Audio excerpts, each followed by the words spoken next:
Assalamualaikum, apa khabar semua? Terima kasih kerana sudi singgah ke channel saya. Saya harap anda semua sentiasa berada dalam keadaan sihat dan berbahagia selalu, insya-Allah. Dalam video kali ini macam biasalah, saya nak ceritakan 3 kisah seram. Tanpa membuang masa, jom kita teruskan dengan kisah yang pertama.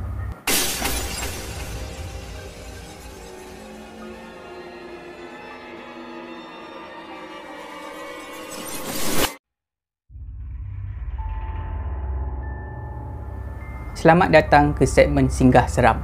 Untuk kisah pertama ni, saya akan gunakan nama samaran Ijal untuk memudahkan cerita. Ijal bekerja di sebuah stesen minyak masa perkara ni berlaku. Masa tu malam, shift malam. Malam tu tak ramai yang singgah di stesen minyak ni. Dekat stesen minyak tempat Ijal bekerja ni ada 2 tandas. Tandas perempuan dan tandas lelaki. Kisah yang akan saya ceritakan ni berkaitan dengan tandas perempuan di stesen minyak tu. Tandas perempuan ni kalau nak guna, orang yang nak guna tandas tu kena pergi dekat kaunter, minta kunci. Lepas dapat kunci tu barulah boleh guna tandas tu. Kunci tandas perempuan ni dia ada satu keychain, diletakkan dekat kunci tu. Keychain ni besar, saiz dia lebih kurang besar tapak tangan. Memang besar lah keychain tu. Kenapa dia pakai keychain yang besar macam tu? Sebabnya dia tak nak bagi hilang. Kalau tercicir ke tertinggal kat mana-mana ke, senang nak nampak. Daripada jauh pun boleh nampak. Sebab sebelum ni memang dah banyak kali kunci tandas ni hilang. Jadi supervisor yang bertugas di stesen minyak tu sengaja letakkan keychain yang besar macam tu pada kunci tandas perempuan ni. Tapi cuma satu tandas je lah yang ada kunci. Tandas lelaki memang tak ada kunci. Dia boleh kunci daripada dalam sahaja. Jadi kenapa sebenarnya tandas perempuan aja yang ada kunci? Tak lain tak bukan adalah bagi tujuan keselamatan. Yalah, zaman sekarang ni macam-macam boleh berlaku walaupun di tandas stesen minyak. Jadi nak mengelakkan perkara tak diingini berlaku di stesen minyak tu, memang disediakan kunci lah untuk tandas perempuan. Berbalik semula kepada Ijal. Sedang Ijal buat kerja malam tu, Ijal terperasan, ternampak ada seorang perempuan ni sedang berjalan laju menuju ke arah tandas perempuan. Tapi Ijal perasan perempuan ni dia berjalan tak bawa kunci pun, tak nampak pun keychain yang besar tu dekat tangan perempuan tu. Maknanya perempuan tu memang tak bawa kunci. Jadi Ijal perhati je lah. Ijal terfikir dalam hati, macam manalah perempuan ni nak pergi tandas. Sebab memang dah banyak kali. Biasanya kalau orang yang tak pernah pergi ke stesen minyak tu memang tak tahu kalau nak guna tandas tu kena ada kunci, kena ambil kunci dekat kaunter. Jadi mungkin perempuan ni orang luar, tak tahu. Jadi Ijal fikir kalau perempuan ni pergi memang tak boleh masuk lah. Ijal perhati aja. Bila perempuan tu sampai dekat tandas perempuan, dia boleh buka pintu tanpa menggunakan kunci. Dia buka pintu, dia masuk, dia tutup balik pintu. Ijal rasa pelik. Macam mana dia boleh masuk? Sebab sepatutnya pintu tandas perempuan tu berada dalam keadaan yang berkunci. Tak lama lepas tu, lebih kurang seminit 2 lepas tu, Ijal nampak ada lagi seorang perempuan berjalan laju daripada kaunter nak pergi ke tandas perempuan tu. Tapi kali ni Ijal nampak perempuan ni pegang kunci yang ada keychain besar tu. Memang maknanya kunci tu kunci tandas perempuan lah. Dia pergi berjalan menuju ke arah tandas perempuan. Dah sampai depan pintu tu, dia pun cubalah nak buka kunci pintu tandas tu. Tapi Ijal tahan, tak sempat. Ijal pun bercakap dengan perempuan ni, "Kak, minta maaf kak, dekat dalam ni dah ada orang. Tadi dah ada seorang masuk. Jadi akak tunggu sekejap ya. Tunggu dekat luar ni." Jadi perempuan ni tak jadilah nak buka kunci tandas tu. Dibiarkan je kunci tu pada pintu. Perempuan tu mengundur ke belakang. Lama jugalah dia menunggu dekat situ, berdiri depan pintu. Termasuklah Ijal. Ijal kesian tengok perempuan ni. Nampak macam dia tak boleh duduk diam lah. Nampak sangat yang dia tu tak tahan. Jadi lama kelamaan perempuan ni dah tak tahan sangat. Jadi dia pergi dekat pintu, dia ketuk pintu tu. Dia mulalah bersuara. Dia ketuk, dia tanya, "Ada orang ke dekat dalam? Maaflah, boleh cepat sikit tak? Saya dah tak tahan ni." Macam tu lah lebih kurang dia cakap. Tapi tak ada sebarang respon daripada dalam tandas tu. Tak dengar bunyi air pun, tak dengar sebarang bunyi. Lepas tu perempuan ni tunggu lagi. 2-3 minit lepas tu dia ketuk sekali lagi. Dia bercakap benda yang sama. "Boleh cepat sikit tak? Saya dah tak tahan ni." Tapi sama juga, tak ada sebarang respon daripada dalam. Tak dengar suara, tak dengar air. Lama-lama Ijal jadi kesian lah. tengok perempuan ni. Ijal pun dia bagilah kebenaran. Tak apalah kak, kak buka aje pintu tu, tengok. Jadi perempuan ni dia pulaslah kunci, dia buka pintu tandas tu.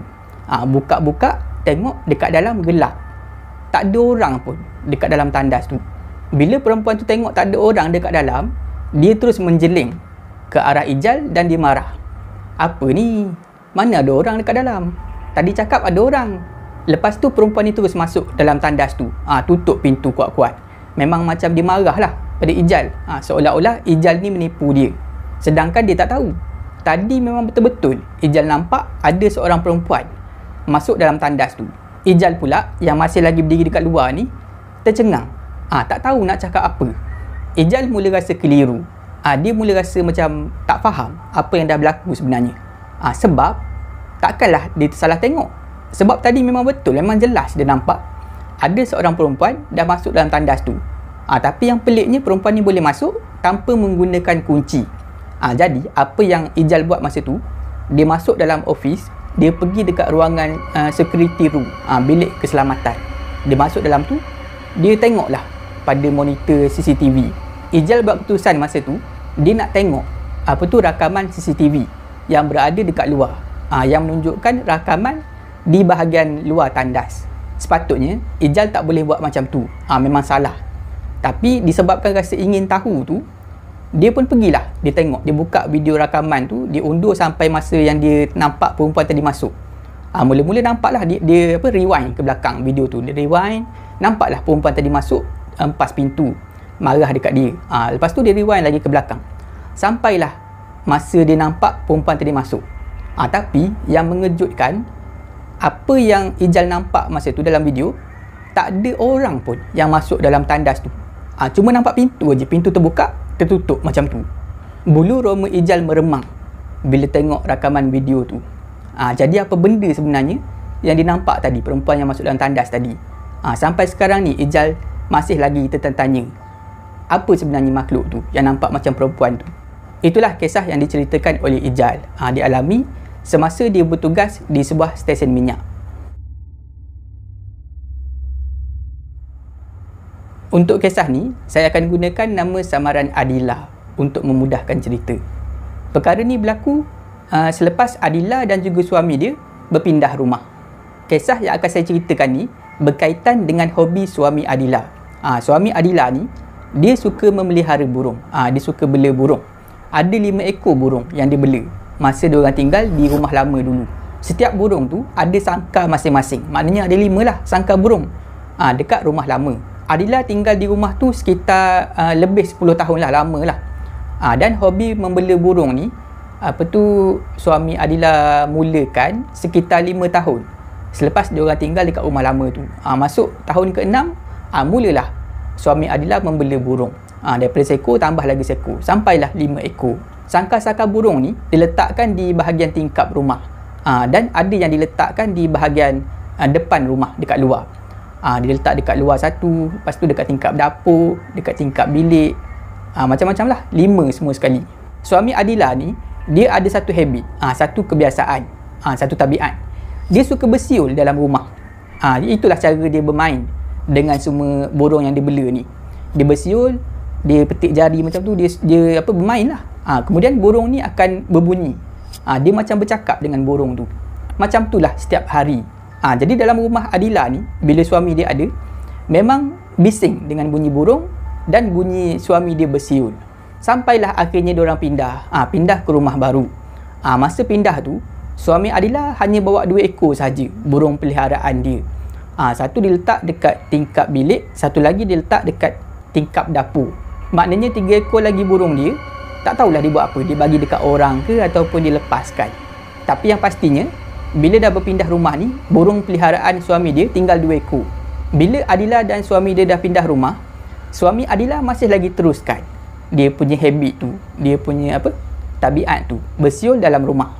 Setiap kali waktu cuti dan waktu dia balik kerja, memang akan bising rumah tu dengan bunyi siulan dia, ditambah dengan bunyi suara burung.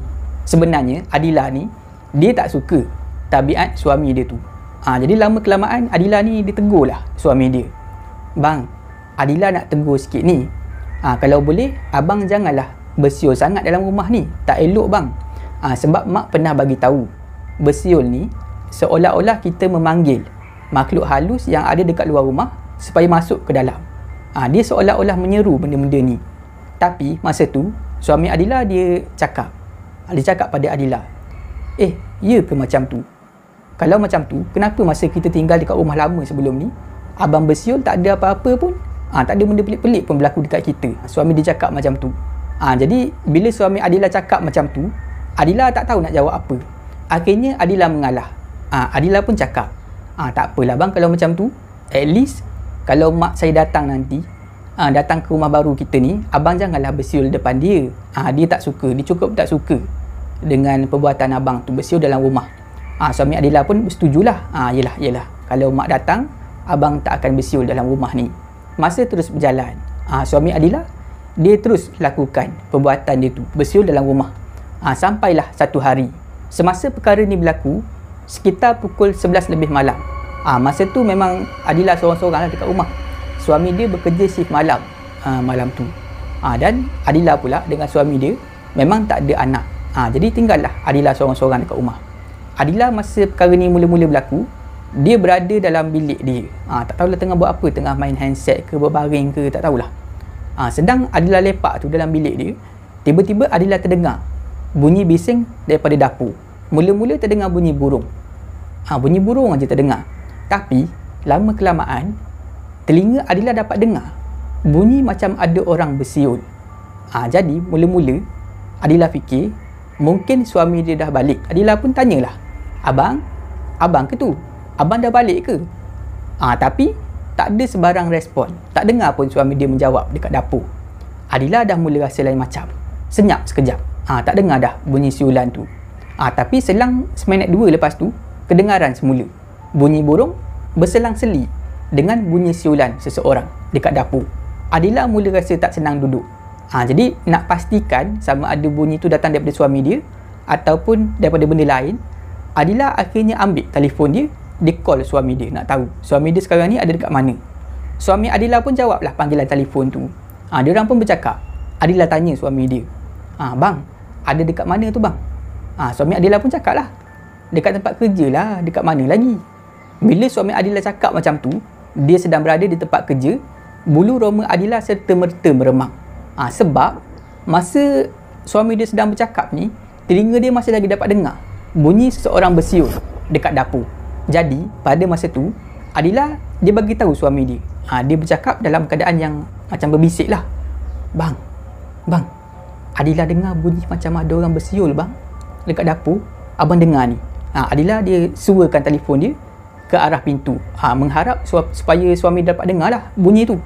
Lepas dah suara macam tu dekat pintu, dia pun letak balik telefon dekat telinga. Lepas tu suami Adila cakap, mana ada bunyi bersiul, abang dengar bunyi burung je. Pengarut lah. Suami Adila cakap macam tu. Jadi nak buat macam mana kan? Akhirnya Adila minta tolong lah pada suami dia. Bang, boleh tak abang balik sekejap? Saya takut lah bang. Saya risau kalau ada orang pecah masuk rumah kita ni. Sebab memang betul, walaupun abang tak dengar, saya dengar sekarang ni bang, ada orang bersiul dalam rumah. Bila Adila dah cakap macam tu, suami dia mula rasa risau. Jadi tak apalah. Suami Adila cakap, tunggu aja. Kejap lagi dia sampai. Kemudian dia tamatkan panggilan. Bila suami Adila dah tamatkan panggilan tu, Adila dia mula menggigil ketakutan. Sebabnya bunyi bersiul tu sekarang ni kedengaran makin dekat. Makin kuat kedengaran bunyi bersiul tu. Seolah-olah bunyi tu makin menghampiri bilik di mana dia duduk sekarang ni. Adila mula panik. Adila dia mula merancang nanti suami dia balik, dia nak buktikan pasal perkara ni. Tapi Adila fikirlah, macam mana dia nak buktikan benda ni? Nanti kalau suami dia balik, mungkin dah tak kedengaran lagi bunyi siulan tu. Jadinya Adila ni, dia ambil handset dia, dia rakam bunyi tu. Memang dia rakam lah, dengar lah bunyi burung, lepas tu bunyi apa, bunyi benda ni bersiul, orang ni bersiul, orang yang tak kelihatan ni. Jantung Adila berdegup kencang. Sebab dia risau kalau benda ni betul-betul manusia, orang boleh pecah masuk dalam rumah tu. Adila terus menunggu suami dia sampai. Tapi nak menunggu suami dia sampai ni rasa lama sangat-sangat. Dah berpeluh-peluh dia ketakutan. Ditambah pula dengan bunyi siulan tu, makin lama makin dekat dengan bilik dia. Macam yang saya beritahu awal tadi, dekat rumah tu ada 2 sangkar burung. Satu diletakkan di dapur dan satu lagi diletakkan dalam bilik Adila, dekat mana Adila duduk sekarang ni. Masa itulah suara orang bersiul ni dah sampai dekat bilik Adila, dekat pintu. Dan pada masa tu, burung yang berada dalam bilik Adila ni mula buat bising, mula mengeluarkan suara dia seolah-olah ketakutan. Burung yang ada dalam bilik Adila ni adalah burung spesies merbuk. Saya tak tahulah macam mana bunyi burung merbuk ni, tapi memang bising lah masa tu. Burung dekat dapur berbunyi, burung dekat dalam bilik Adila sekarang ni pun berbunyi, burung merbuk tu. Semuanya Adila rakamkan. Suasana tu boleh kedengaran dengan jelas bunyi suara orang bersiul. Memang kesian Adila masa tu. Dia tak tahu nak buat apa. Tak nampak orang pun, tak dengar bunyi tapak kaki pun. Hanya kedengaran bunyi siulan sahaja. Lama juga keadaan macam tu, sekitar 15 ke 20 minit. Dan akhirnya dengarlah bunyi suami dia bagi salam ketuk pintu. Adila berlari keluar daripada bilik, pergi buka pintu depan. Betul lah suami dia dah balik. Dan memang betul macam sangkaan Adila. Bila suami dia sampai aja dekat rumah, semua bunyi ni berhenti serta-merta. Burung dah tak berbunyi dan bunyi siulan tu dah tak kedengaran lagi. Bila suami Adila dah masuk dalam rumah, dia mulalah pergi mencari. Mencari kalau memang betul ada orang menceroboh rumah tu, pecah masuk. Dia pergi carilah. Pergi sampai kat dapur, dalam bilik air semua dia cari. Memang tak ada sesiapa dalam rumah tu. Pada masa itulah Adila dia mainkan rakaman audio tadi yang dia rakam. Suami Adila pun dengar. Mula-mula dengar bunyi burung sahaja. Dia pun cakaplah dekat Adila, mana ada bunyi orang bersiul, ni bunyi burung saja. Lepas tu Adila dia buat macam ni, abang dengar betul-betul. Tak lama lepas tu mulalah kedengaran bunyi seseorang sedang bersiul dalam rumah tu. Mula-mula dengar sayup-sayup aja, tapi lama kelamaan jelas bunyi. Memang betul ada seseorang sedang bersiul dalam rumah tu. Dan tak mungkin siulan tu datang daripada Adila, sebab Adila memang tak boleh bersiul, dia tak pandai bersiul. Bermula daripada situlah suami Adila dia percayalah cakap Adila, dan dia dah cubalah hentikan minat dia tu, minat dia bersiul untuk bermain dengan burung peliharaan dia. Suami Adila percayalah yang bersiul ni sebenarnya memang tak elok, terutamanya bila dah berada dalam rumah. Jadi masa tu bila suami dia nak bersiul, nak bermain dengan burung peliharaan dia tu, dia akan bawa sangkar burung ni pergi keluar rumah. Barulah dia akan bermain dengan burung peliharaan dia tu bersiul. Itulah kali pertama dan kali terakhir kejadian macam tu berlaku di rumah baru Adila dan juga suami dia. Adila tak tahu apa sebenarnya yang dah buat bunyi bersiul tu. Tapi Adila rasa bersyukur sebab benda ni Adila rasa memang bukan manusia lah, sebab tak kelihatan langsung wujud dia. Cuma dengar bunyi saja. Adila bersyukur sebab benda ni tak menjelmakan diri dekat depan dia. Itulah kisah yang diceritakan oleh Adila berlaku kepada dia akibat tabiat suami dia yang suka bersiul dalam rumah. Untuk kisah ni, saya akan gunakan nama samaran Mawar untuk memudahkan cerita. Mawar tinggal di sebuah kampung di Segamat, Johor. Dekat dalam rumah tu ada Mawar, kakak dia, mak dia dan juga ayah dia. Diorang tinggal berempat dekat rumah tu. Semasa perkara ni berlaku, Mawar muda lagi. Mawar dan juga kakak dia muda lagi, sekitar belasan tahun. Perkara ni berlaku pada waktu malam. Satu malam. Malam tu, mak dan juga ayah Mawar keluar naik motor berdua. Katanya nak pergi melawat kawan mak Mawar ni yang jatuh sakit. Sakit yang tak tahu sakit apa. Sakit tu sakit misteri lah. Jadi tinggallah Mawar dan juga kakak dia berdua dekat rumah. Masa tu Mawar dia berada di ruang tamu. Kakak Mawar pula sedang menuju ke dapur nak minum air. Bila kakak Mawar dah sampai dekat dapur, dia terkejut. Dia cepat-cepat panggil Mawar. Mawar, mari sini sekejap. Jadi Mawar pun bangun, pergilah menuju ke arah dapur. Mawar tengoklah apa yang kakak dia tunjuk. Rupa-rupanya kakak dia terkejut sebab ternampak ada banyak helaian rambut yang berwarna putih. Panjang rambut tu, banyak dekat atas lantai dapur sampai bergumpal. Punyalah banyak rambut putih yang panjang tu. Mawar dan kakak dia tercegat diri dekat pintu dapur, rasa pelik. Rambut siapa pula ni? Sebab dia orang berdua memang rambut hitam lah. Lagi satu tak adalah panjang macam tu. Nak cakap rambut mak dia pun bukan. Rambut mak Mawar dan juga kakak Mawar ni tak adalah putih macam tu. Memang ada uban tapi tak banyak lah. Nak cakap rambut ayah dia orang memang jauh sekali. Rambut ayah Mawar pendek. Jadi rambut siapa ni? Datang daripada mana rambut ni? Tiba-tiba aja ada dekat situ, dekat dapur. Jadi pada masa tu diorang tak nak fikir panjang. Yang diorang fikir nak kemas saja dapur tu. Sapu semua rambut-rambut ni semua. Mawar dan juga kakak dia cari satu plastik. Letak dalam plastik tu, ikat. Diorang memang dah niat lah, nanti mak ayah diorang sampai balik ke rumah, diorang nak tunjuk rambut-rambut ni. Sebelum nak tunggu mak ayah dia sampai, Mawar simpan lah rambut yang ada dalam plastik tu, simpan dalam laci dekat dapur. Lepas tu Mawar pun tunggu, Mawar dan kakak dia tunggu mak ayah diorang balik. Tunggu punya tunggu, tak balik-balik. Sampailah diorang berdua ni mengantuk. Akhirnya diorang pun masuk dalam bilik tidur. Keesokan harinya, Mawar dan kakak dia ni lupa nak bagi tahu, nak bagi tahu mak dia dan juga ayah dia pasal rambut panjang yang banyak dekat dapur tu. Jadi rambut yang ada dalam plastik dekat dapur tu dan laci tu memang tak ditunjukkan kepada mak dia dan juga ayah dia sebab dia orang lupa. Masa pun berjalan, sampailah waktu malam. Malam tu sekali lagi mak ayah Mawar ni keluar naik motor nak pergi ziarah rumah kawan mak dia lah yang sakit tu. Tak tahulah rumah tu dekat mana, kampung sebelah ke tak tahulah. Tapi dia orang pun pergi malam tu. Yang pastinya dia orang pergi. Tinggalkan Mawar dan juga kakak dia berdua dekat rumah. Jadi malam tu berlaku lagi perkara yang sama. Mawar dan juga kakak dia ternampaklah sekali lagi gumpalan rambut yang berwarna putih banyak. Tapi jumlah ni dia punya rambut tu lagi banyak kuantiti dia. Jauh lebih banyak daripada semalam. Masa tu Mawar yang jumpa dulu. Dia nak masuk bilik, dia tengok dekat atas katil ada banyak rambut putih.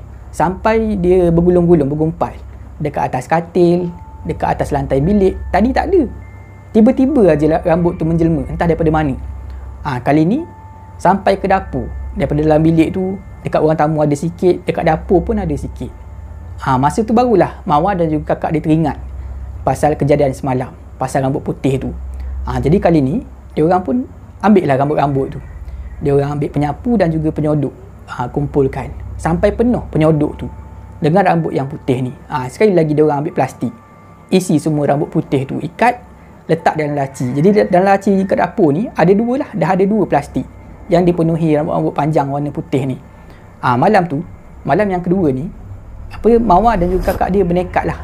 Macam mana pun kita tunggu mak dengan ayah balik. Kita kena tunjuk pada mak dengan ayah pasal rambut ni. Jadi malam tu sempatlah sebelum dia orang tidur, mak ayah Mawar ni balik ke rumah. Mak ayah masuk aja dalam rumah, dia orang terus tunjuk rambut-rambut tu semua. Dia orang ceritalah, sebenarnya daripada semalam dah berlaku perkara macam ni. Tiba-tiba aja ada rambut panjang dalam rumah. Semalam dekat dapur je, tapi malam ni sampai dalam bilik ada. Mak dengan ayah Mawar pun pelik dengan kejadian ni. Dah kenapa pula kan, tak pernah ada gangguan macam ni, tiba-tiba ada rambut-rambut panjang ni, tak daripada mana datang. Masa itulah Mawar mula terfikir, boleh jadi benda ni berlaku ada kena-mengena dengan kawan mak dia. Kawan mak dia yang jatuh sakit tu. Sebabnya perkara ni mula berlaku bila mak dan juga ayah dia keluar daripada rumah pergi ziarah kawan mak dia yang jatuh sakit tu. Sebelum ni tak pernah. Jadi mungkin ada kena-mengena dengan kawan mak Mawar ni. Keesokan harinya pada waktu malam, sekali lagi mak ayah Mawar ni nak keluar, naik motor nak pergi ke rumah kawan mak Mawar ni nak ziarah. Jadi masa tu Mawar dia ambil kesempatan, dia cakaplah dekat mak ayah dia ni, boleh tak Mawar nak ikut sajalah, nak pergi tengok kawan mak. Mak ayah Mawar pun izinkanlah. Dia orang naiklah dua motor, mak dan juga ayah Mawar dekat depan, Mawar follow daripada belakang. Sampailah dekat rumah kawan mak dia ni. Sampai dekat rumah tu, dia orang bertiga pun masuklah dalam rumah. Itulah kali pertama Mawar dapat tengok siapa kawan mak dia ni.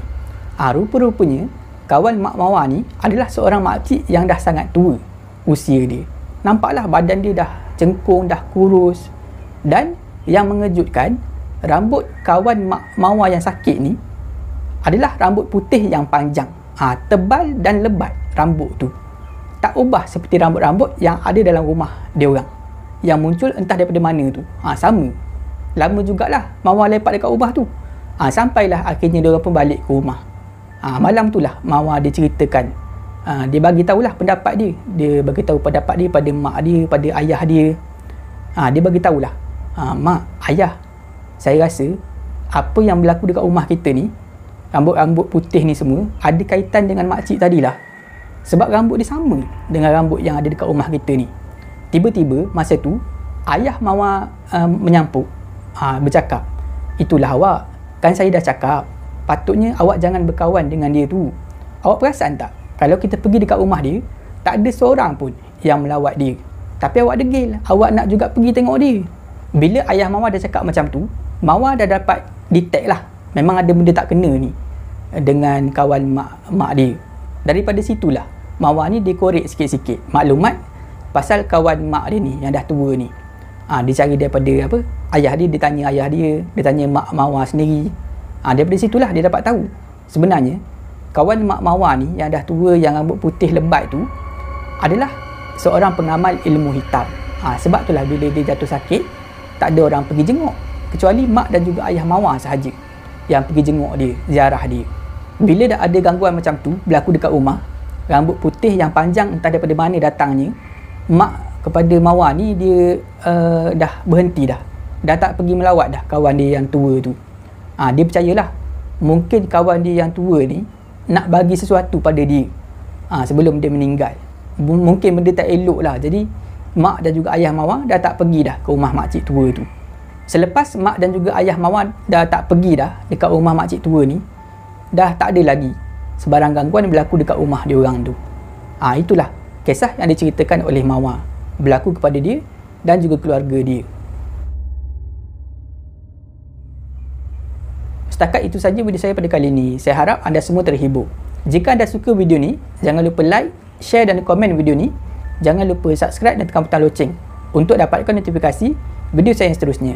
Bagi anda yang nak berkongsi kisah seram, boleh hantar ke alamat email yang tertera dekat bawah. Janganlah takut kepada makhluk, tetapi takutlah kepada pencipta sekalian makhluk. Semoga kita bertemu lagi di video saya yang seterusnya, insya-Allah. Assalamualaikum.